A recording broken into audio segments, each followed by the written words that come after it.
it's Jen Suzuki, and I'm in the industry. I meet some of the greatest leaders out there, dealer execs, dealers, GMs, and I'm bringing them in the studio to talk to me about what's making their business pop, what's accelerating their growth. I'm sharing my own personal strategies for your sales teams, so I'm ready to get after it. Are you?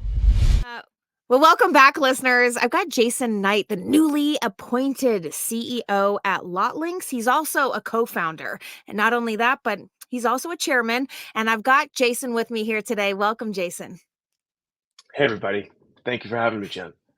Yes. Well, this isn't the first time, and it won't be the last time, but fresh CEO vibes over here. Well, congratulations. I love this, and I love evolving companies, and can't wait to hear, what you are seeing as a enhanced vision even for the company. Anything you want to share? I mean, I think that we're really just all in on how we can help dealers just make sense of everything that's going on in the changing market and an overwhelming amount of data and all of this new artificial intelligence and machine learning Yes. talk that's going on. Yes. And life doesn't have to be so complicated. I think it can help a lot. Well, that is another topic for another day, and I cannot wait to dive into that because there's been a lot of talk about AI this last year, and some of it, is hype and some of it is not. And I think it's the future. But anyways, we'll circle back on that one later. So a lot of things that I'm seeing, and you guys are big on inventory management, a lot of things that I'm seeing in dealerships right now is that, well, it's not like the COVID days anymore. And we keep saying that, but it's true, because it's hard to, I think, shift out of a mindset. And we've been in a mindset for not only sales process, but inventory management. And I see a lot of cars sitting on lots now for a lot longer than we're used to seeing them. Are you seeing the same thing? Yeah, absolutely. I mean, I think that when COVID hit, things got Mhm. easy. And Yeah. I mean in the auto business after the first early days, but you could make mistakes, you could buy things wrong, but Yeah. because of demand and because of how things were going, you wouldn't be punished for it. And Mm. it was easy. I mean, easy, easy, easy. And auto's a hard business. And I think that we're Mhm. returning today with the economy, with interest rates, with what's going on. We're Mhm. back to the days where it was more of a grind. And you made Yep. your money when you acquired the car. And Mhm.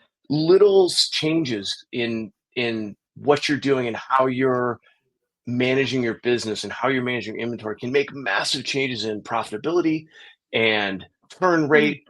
And we're back to those days where it's hard and it's hard work. And, I would say it's the good old days, but it is.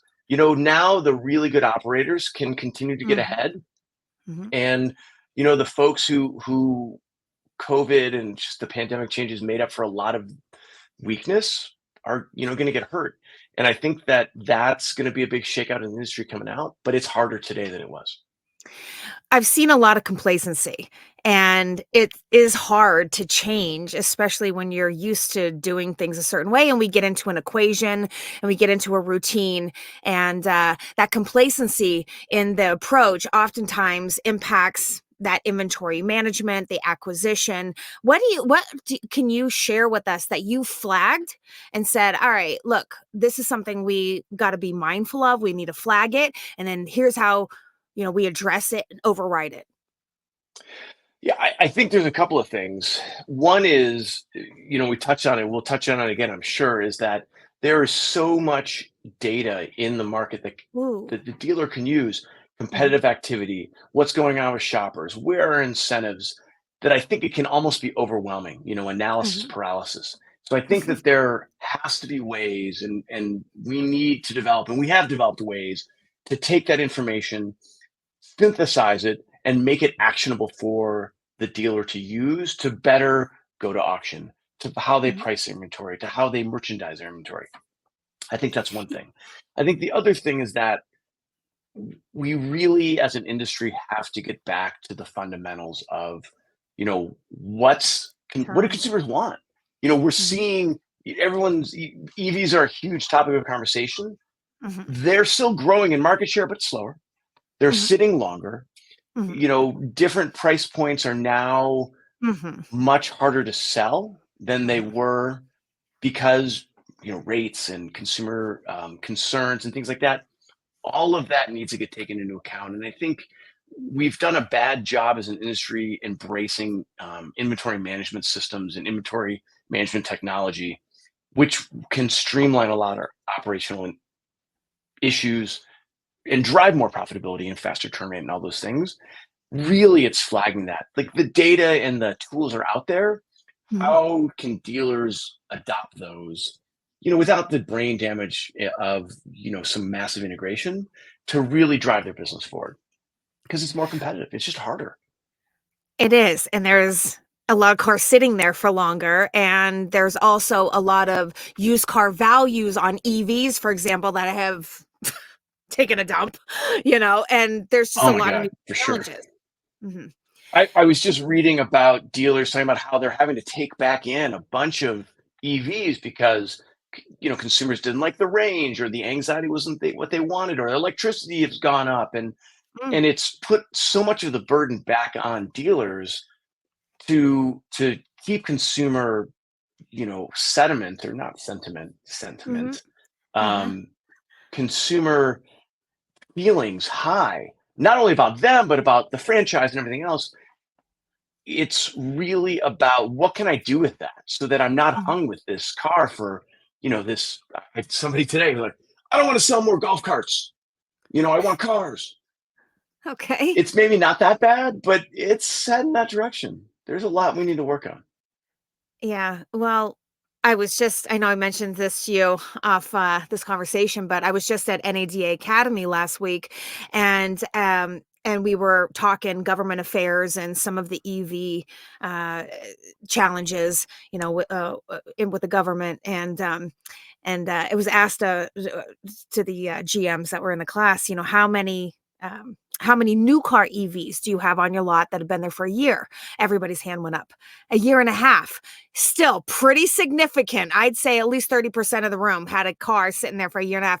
And then I had 3 people that had a car for 2 years. Now that I haven't seen before, but certainly, a reminder that things are continuing to change. And I'm wondering, if when you say the really good operators are the ones that get ahead of some of these challenges, or they're able to kind of see the changes that need to take place in our vision and how we make choices when it comes to how long cars sit there, or what we buy, or when we get rid of stuff. But what would you say is a proactive inventory management approach to pricing strategies, because sometimes you don't always have to discount just to move cars. Sometimes there's a better way to look at the market conditions, and better position themselves to really continue to move with the market and the changes that the market, is shifting with.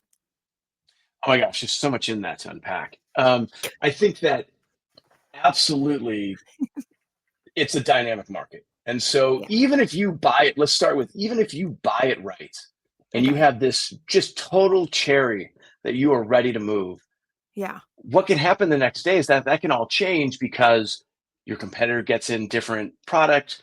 There's a different incentive that drops that completely changes what the market is doing.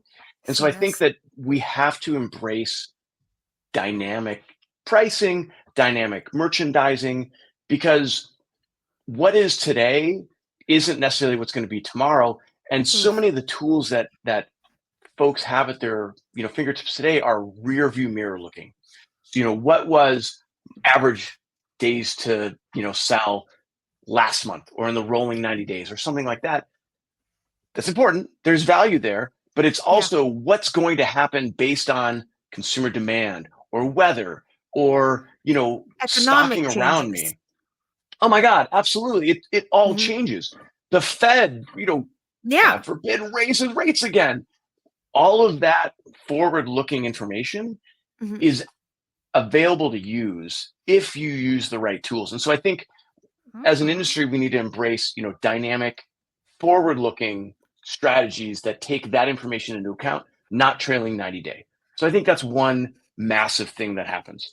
okay. The only way a dealer can really leverage that is with tools.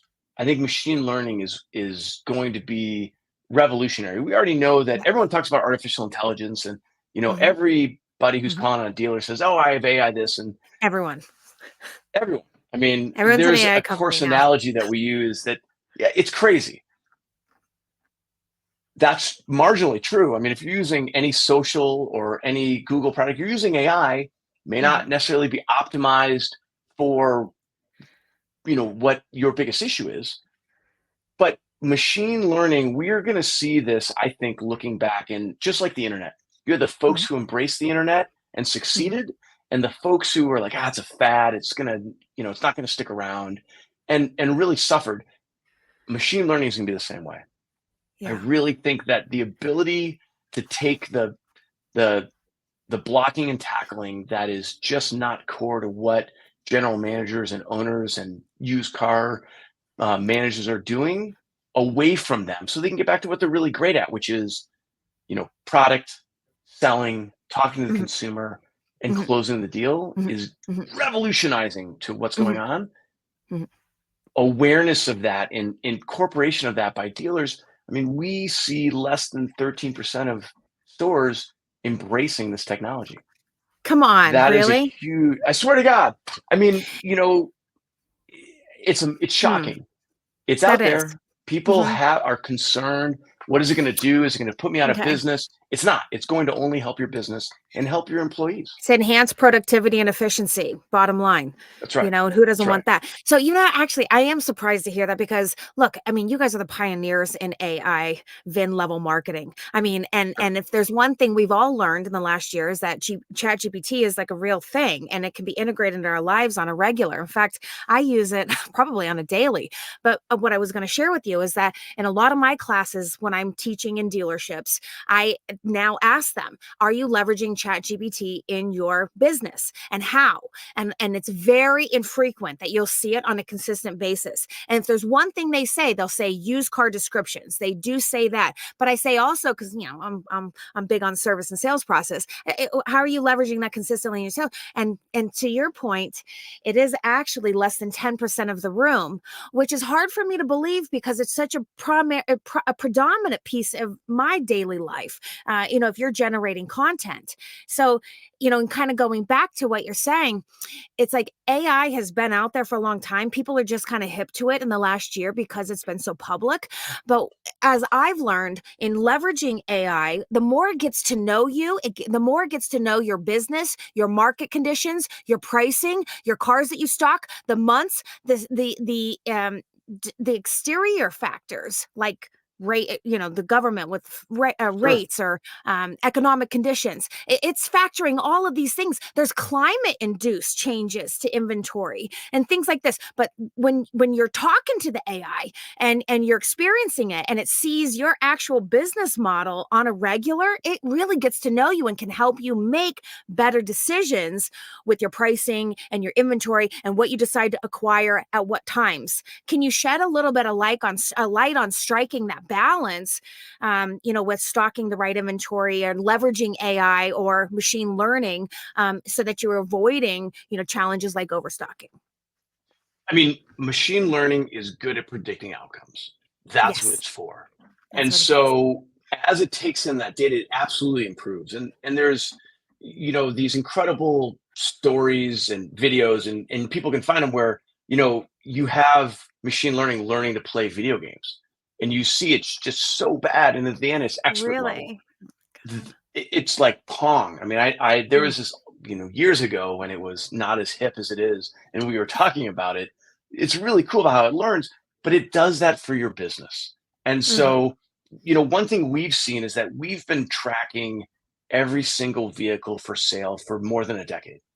So That's anything wild. online, That's the wild. third parties, dealer Mhm. lots. I mean, Yes. literally millions and millions and millions of inventory. So Yeah. we've seen vehicles sold 3 or 4 times, new, Yeah. then used and used. And, you know, it's incredible at how quickly the system is able to now identify, Uh-huh. will this vehicle be at risk? So it comes Yeah. onto a dealer's lot, and Yeah. and we're able to predict its sale time and price Wow. within 3.5 days and $320 or something. Mm. How? Because it's been over a decade of millions of VINs. When you get that down to a dealer level about even how your salespeople work and how your BDC responds to inbounds, all of that Mhm. is tailored to specifically how you can do. And so some dealers, and you see it, I'm sure more than most, they're great at pickup trucks, but really bad at Yeah. sedans. That's Uh-huh. probably not all based on where their market is. It's based on what their people know. It's based on how they even make small changes in their business. Machine learning can assist with that. It can know that that's where it's good and where you're strong, and help you acquire different vehicles that play to that. Mhm. It is incredible how embracing the right machine learning will allow you to go back to your fundamentals of Mhm. just the three P's, and that's what auto is about, plus delivering the right experience to the consumer, because Mhm. it is still a consumer centric in-person event, and you Mhm. have to get them there to make it happen. And Mhm. so, there's not going to be a change where there's not going to be salespeople in the future and all this stuff. Agreed. It's wildly overblown, wildly Yeah. overblown. Mhm. But all of this, data and machine learning can help us get a better experience for the consumer, make more Mhm. money because we're having more efficient inventory conversations internally, Mhm. and Mhm. then really even around promotion, because so much today in market, the dealer throws a bucket of money at a channel and just kind of hopes. Well, hope's not a strategy, right? I mean, Mhm. we wouldn't put Facts. tires on every vehicle we recon Yes. because they don't need it. Some Mhm. vehicles, some VINs don't need marketing, some need more. You can take that inbound data around what it needs and the history at your store and apply that to your inventory to be more efficient and to turn them faster. So I think also what you're saying here too is that if you're leveraging machine learning with your inventory, because it's being influenced by time, the history out there, uh, Even weather. ex- weather, climate conditions, economic conditions, um, and even market conditions. You you Absolutely. you don't have to overstock. You don't have to be in cars too long. It's going to flag it for you and say, based on the history, this is the way we got to watch. Having Exactly a right. system be able to flag and provide you recommendations, and even to be able to shift your marketing dollars to the cars that need it more, sounds more efficient and more productive. I mean, imagine if the day you put a car into inventory, you would Mhm. know if it was at risk of aging, going past, or, let's say not selling on time. So, Yeah. whatever that is for your dealership, 31 days for a used vehicle, or, 50 days for new. Hmm. The first day it came on, it could say, hey, this is a vehicle that's at risk of aging. Hmm. Maybe you should move it along, be it based on pricing, based on promotion, based on putting cash on the hood for your salespeople, whatever it is. If you knew that ahead of time before it got to be a problem, I mean, how much better could you run your dealership? Massively better. So that's one example of a challenge that dealers are facing with, just not monitoring the all the cars in the inventory on a How daily. can you? And There's how so much can other you? going on. Yeah, exactly, but if you have a system that flags it for you, That's right. then it's easier to make better decisions. So what are some of the other big challenges you're seeing, with dealers and their inventory right now? For me, I see it's a lot of just inventory sitting there, but we've tackled that. And I see a lot of people think, oh, they got to discount cars, they got to change pricing. Maybe we could tackle some of the other challenges that you're seeing as big red flags right now. Yeah, I mean, we see consumer demand still being strong broadly Mhm. in the market. And I think what's shifted has very much been around the price point. Okay, The EVs still growing, not growing as totally. fast. I think there's been Mhm. more pushback. Those are certainly, having birthdays. I mean, some terrible Yes. twos, I can't even imagine. But I mean, there's challenges. There are other segments that are challenging too. And there's lots of other things. So what are we seeing? We're seeing shifting demand really Mhm. around affordability, and price Mhm. point, and Mhm. that then drives you into a new versus used. So so many incentives are being dropped, and we're turning back to I see stocking that. days pre-COVID. So, Yeah. I mean, we all remember the OEMs. Oh, we're gonna make everything on We're not demand. gonna We're produce, not gonna right? have stocking issues anymore. Those days are gone. Yeah. We're back. We're Yeah. back. And so Mhm. incentives are returning as well. And the good news about incentives is that they're generally very strong influencers of consumer behavior. Mhm. The bad news for new is that it's all about who drops at one time.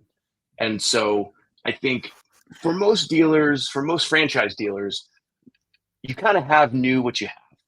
You know, you don't have a lot of say usually in what you're getting. You're not getting as much as you want. You're horse trading, you know, some of the models you don't want for some of the ones you do. You do need to take those and get rid of them as quickly as possible. And Mhm. we see stocking levels rising. We see days on lot rising. To your Yeah. point, the other thing I Yeah. think that be doing is acquiring vehicles that are more in demand. A lot of that from a consumer dealer control aspect is around used. So, you know, if you're going to auction or if you're taking in trades, knowing what that vehicle demand is really at a VIN level, wildly important because historically Make what we've better seen is too decisions. much gut feel. Too much gut Mhm. feel.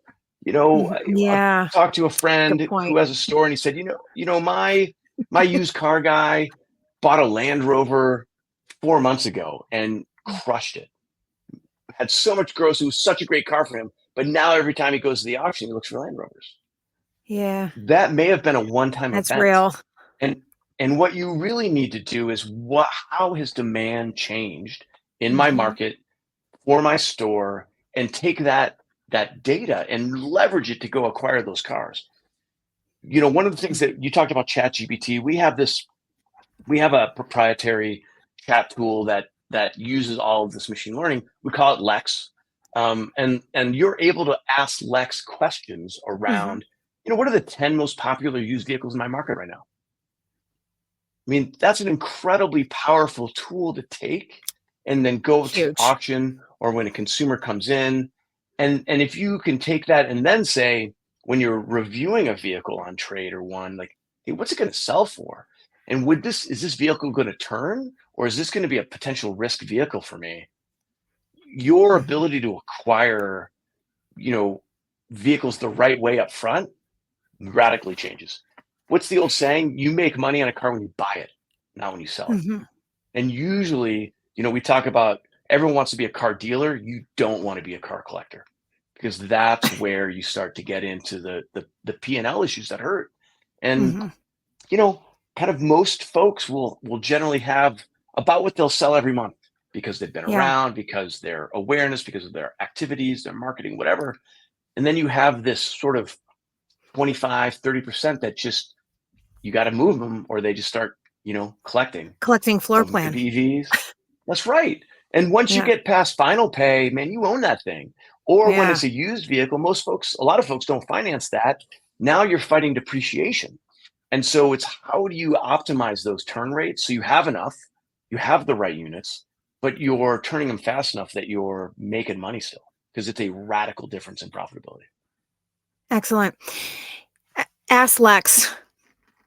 So this is something that I personally been developing for my own, enhancement of what we provide dealers.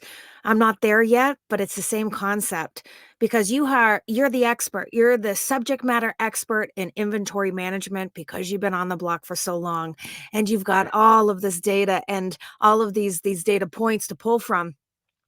But I put this out here because I don't think a lot of people heard what you might have said and because I'm so dialed into this right now. We are there in the world and we have to be constantly looking for innovations, new technology to improve our business decision making and being able to ask a chat that's tied into all of this historical data. And you could just ask it a question is so gold. I just didn't want that thing to be covered up. Can you give me an example? of being able to ask Lex a question and be able to get real time, fast, 0.2 second information like Chat GPT, I'm guessing, regarding their specific inventory. What's a way that you've seen dealers use it, or what are you hoping that they would use with this technology? I mean, it's such a great question. So here's a great example. And we've been testing this for a long time, and we're only Mhm. now beginning to roll it out. So all of our loving customers out there, please don't be mad that you haven't necessarily seen it. Okay. But one of the things we've seen is that you can go in and ask Lex, how can I increase gross this month? And it Mm, will roll through your vehicles where it's saying, look, you should raise the price on this vehicle and increase your promotional support because no one's looked at it and your price too low. Or, hey, you yeah. should lower the price on this vehicle and not market anymore because demand is so high, you're going to move it anyhow, but you're upside down on, how you're going to market. VIN by VIN, it will give you recommendations Mm, based on your inventory, based on what it's learned about your franchise, as well as all of the, literally billions of data points that we have. hmm. I mean, that's a spectacular example. The one I That had is said before fire. that, yeah, it's crazy. Like, It's oh, so yeah, I should good. raise the price on this. I I know. mean, how And I great is love that? that it's so for them, it's your personalized, you know, And advisor. it's totally firewalled in. One of the risks with a lot of AI and native Uh-huh. generative chat is that Mhm. it's taking the data to learn for your competitors or for other people, and this is completely firewalled in for just your store. Yeah. And so it's not, you're not going to be one giving away information to somebody else, nor are you going to be taking competitors' Mhm. information. Mhm. But I think that's really important because the data is really the protection, the intellectual property of your store. Mhm. And, really you think about even some of the other things that dealers get so wound around the axle around is, oh, I'm giving my inventory to help somebody else promote, their product. You should really be driving your own stuff, protecting your Mhm. own things, and marketing your own inventory. Can you just give me another question that you would ask that would help a Oh my dealer? goodness. Oh my goodness. I just I mean, you love this. took my I two love this favorite ones. How do game. I make more gross? Yeah, how do I make I more love gross? this And what are one. the popular used vehicles? Um, Yes, I love Another this. one. Yeah, no, another one that we've seen a lot of is um, really around the pricing history of a vehicle. Yeah. Yeah, yeah, And yeah. so you can go in and ask VIN specific. I mean, it's a rabbit hole of data, but you can ask specifically for this vehicle, Mhm. what's its pricing history been on my site? Money. Most folks will know that, but when you look at that and you can compare that to, let's say, consumer demand or aging, I think Yeah. you start to see some trends of, oh, maybe I don't need to be 82% of market. Maybe I should be 98% of market and actually make some money on this. But then, you can see how you've gone down. I think that's really fascinating. You Mm, can it is. ask how shopping or consumer demand for that vehicle has changed over time.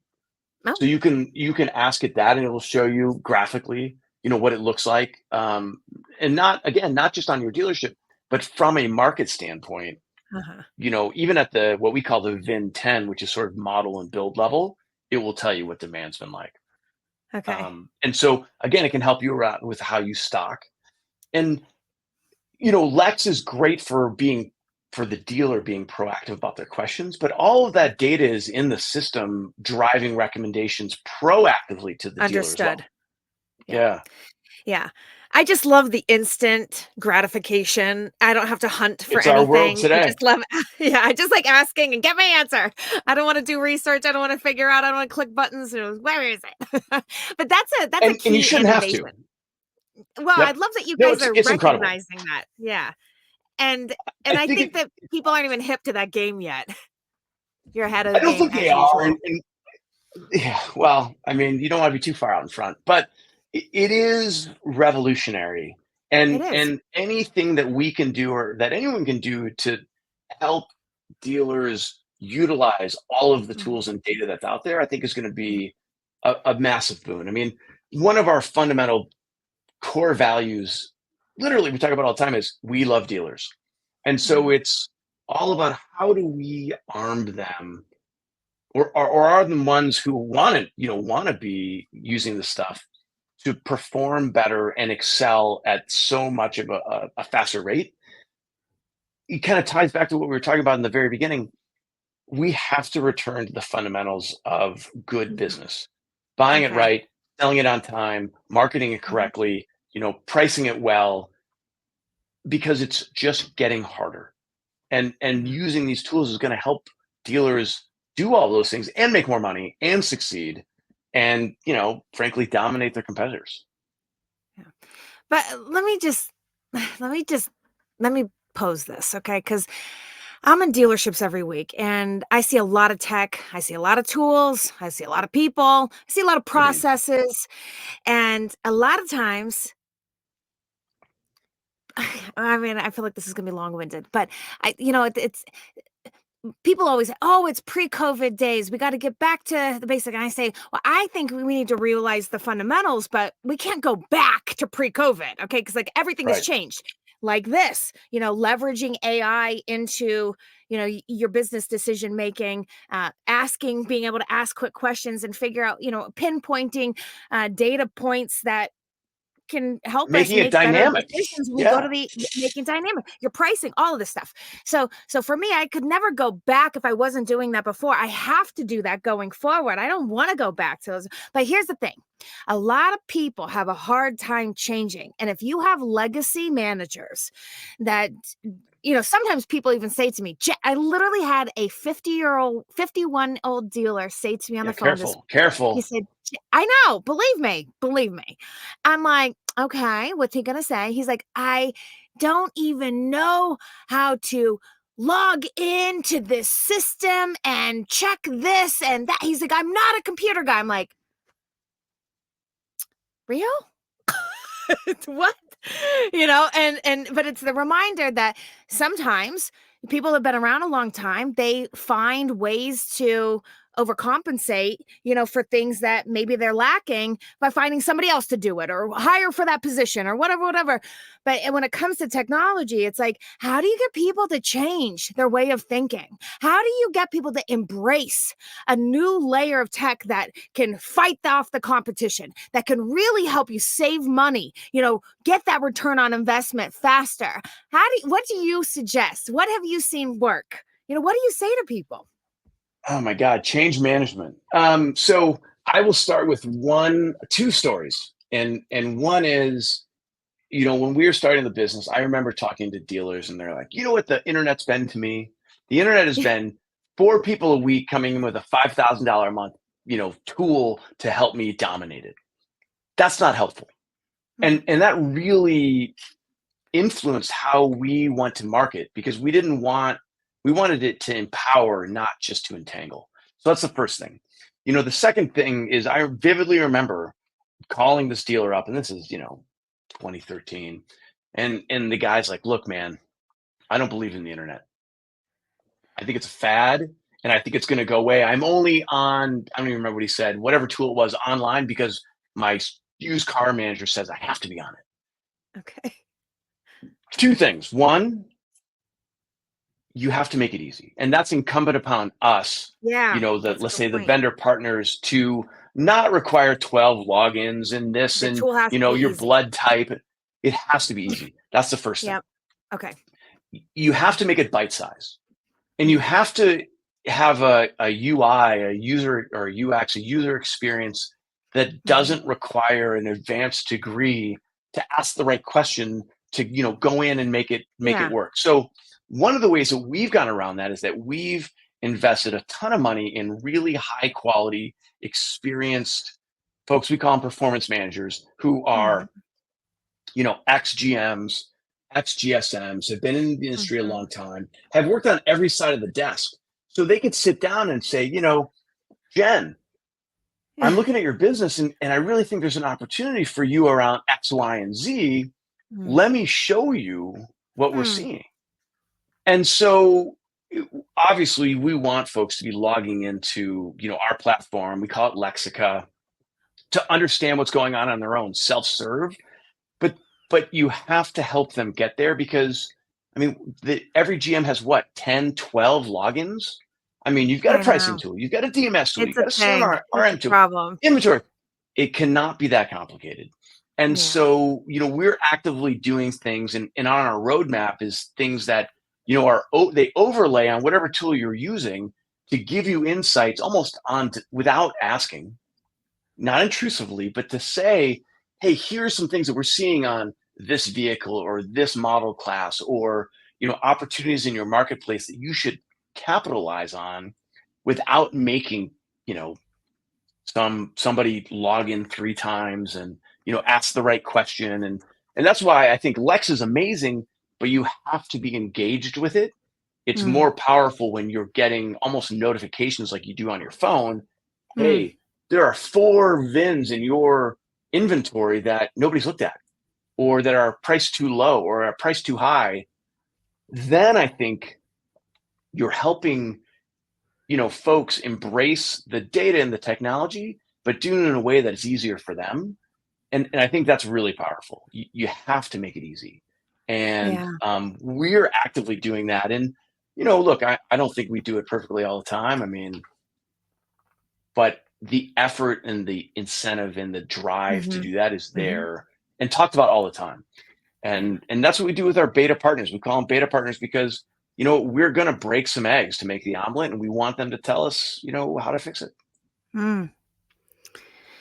Yeah, I really enjoy seeing innovative leaders and products and behaviors in the store. For me, it's the future and leveraging, available technology out there to help make better decisions. Who doesn't want that? And if you've experienced, what AI is doing for people out there, you have to keep exploring it and finding it for every part of your business that it can mend some of the inefficiency gaps that are out there. But I feel It like, can make up for a lot of issues and save you a yeah. ton of time and money if you get ahead of it. And if you understand how to use it too, because a lot of times people Sure. shy away from stuff that they're unfamiliar with. This is what I notice, and once I start showing it to them, it's like, okay, what's the next step? If they know the next step, okay, you got to, you've got to ask it a question. Okay, what's the next step? Okay, now you got to go back and you know what I mean? It's people Yep. need, Yep. yeah, And I feel like it's validating when the first time you do something and you're like, oh my God, that made it so much easier. You're going to totally. keep going back to that. And Mhm. and I think that you've done a great job of helping folks embrace new technologies and new trends and making them aware of it. And half the battle is, who do you listen to? And I think sort of that unbiased kind of Mhm. resource is Yeah. so impactful, and you've done such a service to folks by helping them with that. It's really important because otherwise, everybody drinks their own Kool-Aid. You really have Yeah. to start to understand. And how do you do that? It's folks like you cutting through the chaff to get to the wheat, Mm. um, or the cream off the milk, and whatever the right analogy is that some smart person Noise. will know that I don't. Cutting through the noise. Yeah, thank God. Give me Noise. something I can understand. Exactly.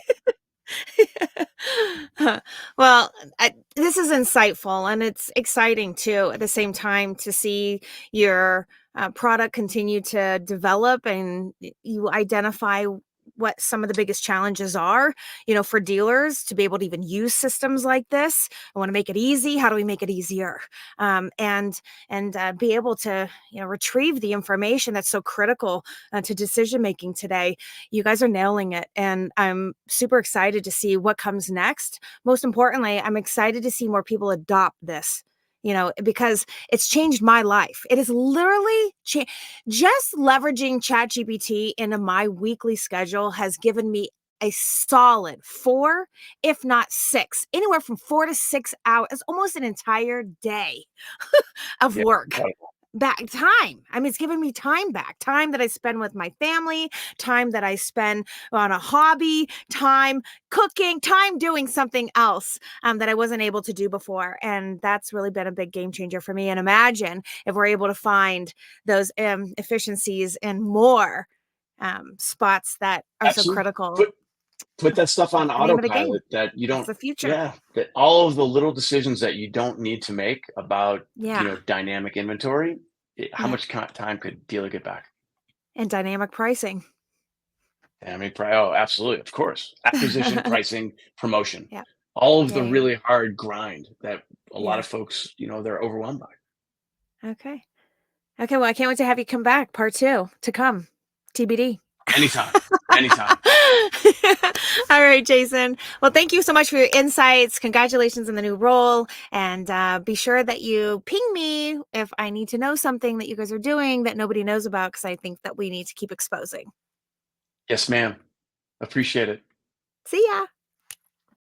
If you like these episodes and my sales game techniques, you should snatch up our latest dealer education program I'm hosting. It's called Jen's Remote Classes, and it's a 1-hour, once-a-week class with me alongside other dealerships, all pursuing the same end game to achieve top 10% status in your dealership. For more info, hit me up. All my contact info's in the show notes. I want to hear from you. And follow Dealer Talk with Jen Suzuki right now to get notified when episodes like this one drop. This is Jen on the podcast Dealer Talk with Jen Suzuki. See ya!